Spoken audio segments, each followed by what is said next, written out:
ओम शांति। मैं पंडित शरद कृष्णा दिव्य चक्षु ज्योतिष अनुसंधान केंद्र में आपका पुनः स्वागत करता हूं, अभिनंदन करता हूं। आपने पिछले एपिसोड में देखा कि मांगलिक होना और मांगलिक दोष होना दो अलग अलग बातें हैं। मांगलिक दोष जब कुंडली में बनता है तो उसके कारण जातक को क्या क्या परेशानियां आती हैं, किन किन दुविधाओं का उसको सामना करना पड़ता है, आज ये बताऊंगा मैं आपको।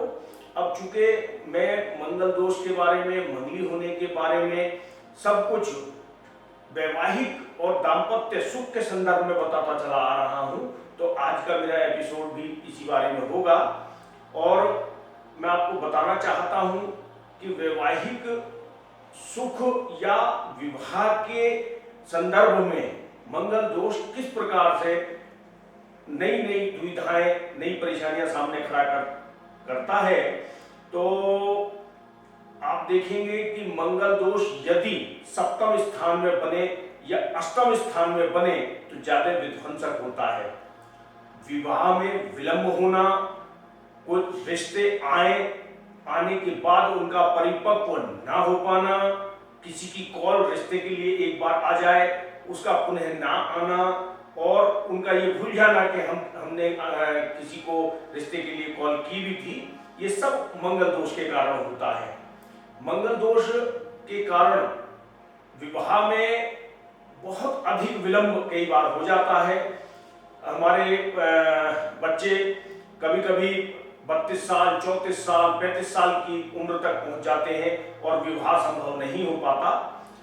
और इसके पश्चात भी जब विवाह हो जाता है तो अनेकों परेशानियां सामने आती हैं, जैसे गृह क्लेश हर समय रहना, पति पत्नी में मनमुटाव रहना, घर के लोगों से उनका स्वभाव न मिलने के कारण और अधिक परेशानियां पैदा होना, संतान का न होना और घर में मांगलिक कार्यों का न होना, ये सब मांगलिक दोष के कारण होता है।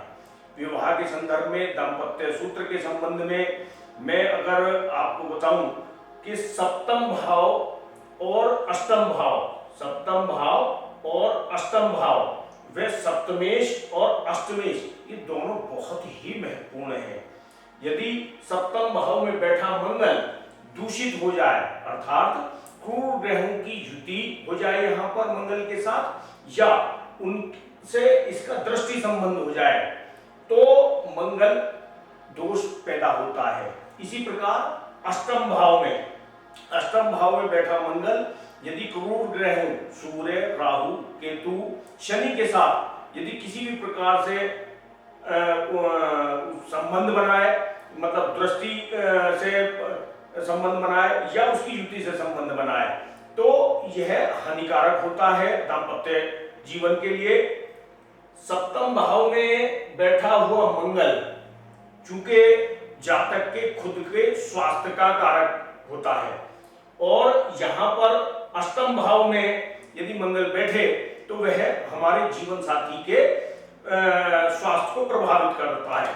यदि यह क्रूर ग्रहों से प्रभावित हो जाए तो हमारे जीवन साथी के स्वास्थ्य को बहुत अधिक रूप से प्रभावित कर सकता है। अष्टम भाव में बैठा मंगल यदि दूषित हो जाए, यानी मांगलिक दोष उसमें उत्पन्न हो जाए, तो उसकी मृत्यु तक हो सकती है, यानी वैधव्य तक हो सकता है, या जातक विधुर हो सकता है।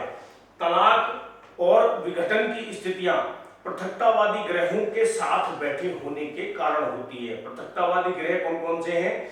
राहु, केतु, सूर्य, शनि, ये सभी पृथकताकारी ग्रह हैं। तो अब मैं आपको बताऊं कि लग्न में, द्वितीय भाव में, चतुर्थ भाव में और व्यय भाव में बैठा हुआ मंगल बहुत ज्यादा विध्वंसक नहीं होता। हालांकि इसका दुष्प्रभाव हमारे जीवन पर आता, कम या ज्यादा आता जरूर है, लेकिन उतना विध्वंसक नहीं होता जितना सप्तम और अष्टम भाव में बैठा हुआ मंगल, दूषित मंगल खासतौर से ज्यादा विध्वंसकारी होता है।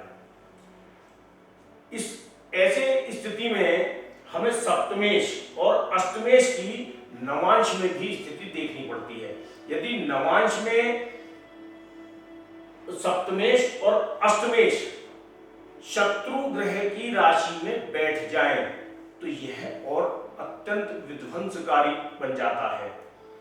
तो मैं आप सभी से प्रार्थना करूंगा कि आप जब भी अपने बच्चों का विवाह करने के लिए सोचें, उनके लिए वर या वधू की तलाश कर रहे हों, तो उनका कुंडली मिलान किसी विद्वान ज्योतिषी द्वारा अवश्य कराएं, ताकि उनका दाम्पत्य जीवन सुखपूर्ण गुजर सके, वो खुशहाल रह सके। आप मेरी आने वाली सभी वीडियोस को देखते रहिए, मेरे चैनल को सब्सक्राइब कर लीजिए, और मैं आप सभी के लिए शिव बाबा से प्रार्थना करता हूं कि उनकी कृपा उनके ऊपर बनी रहे, आप हंसते रहें, मुस्कुराते रहें, समृद्ध रहें और खुशहाल रहें। ओम शांति।